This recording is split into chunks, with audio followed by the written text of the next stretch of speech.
Most parents dread the day when their child finally asks the infamous question, where do babies come from? Depending on the age of that starved for knowledge mind, we usually improvise on the spot and talk about the parent's love. Or we turn into the old, reliable, the birds and the bees metaphor.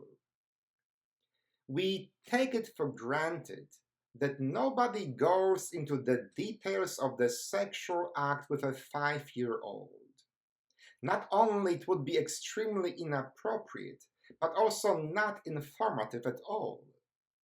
Our answers must take the child's age into consideration, her emotional and intellectual capacity. And while we should not lie, we should not reveal the full picture either. The book of Job is the oldest book of the Bible by years and years. The prose portion of Job is likely an ancient folk tale used by our ancestors in their process of trying to understand the nature of good, evil, pain, and suffering. Job, formerly a prosperous man of outstanding piety, faced with the appalling loss of all his possessions, his children, and finally his own health, still refuses to curse God. However, despite all his piety and humility, Job still has lots of questions. The very same questions we ask ourselves when we are faced with a difficult diagnosis, when we witness meaningless pain or cruelty. The age old question, why God? Why? God answers Job's why with a series of questions that we heard in today's first reading. Where were you when I created the earth and the universe itself? Who do you think decided where the sea ends and the dry land begins? Perhaps it's not the most pedagogical way to answer a deep and heartbreaking why question. But my sense is that this is what our ancient ancestors imagined God's, the birds and the bees answer to be. In other words, in this particular biblical tale, God tells Job, you are too young to understand the big picture now, but trust me, I am in control.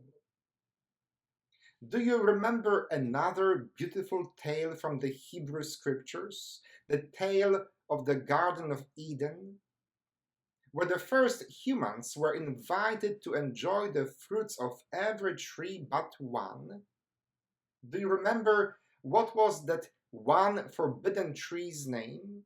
Oh, yes, the tree of knowledge of good and evil. Or as I like to call it sometimes, the tree of easy answers to complex questions. Like the first human parents, we all are still tempted today. We all demand to know the whys of human tragedy, suffering, and death. With Job, with Kunta Kinte, and with Elie Wiesel, we crave to know why bad things happen to good people. With every fiber of our being, we search for answers. We simply need to know why. All kinds of religious and political charlatans, like that snake in the Garden of Eden, have offered us simple and simplistic answers to this profound and perfectly justifiable question. All of them are platitudes at best and devious lies at worst. Instead, I pray that we find within ourselves the patience and trust of Job. I pray that, like our 5-year-old children, we accept the fables of the birds and the bees for now. I pray that, like the disciples in today's gospel passage, we place our trust in Jesus, who, as God incarnate, truly is in the same boat with us. The day will come, my friend, when all the whys will be fully answered, when all the storms will be calmed. Amen.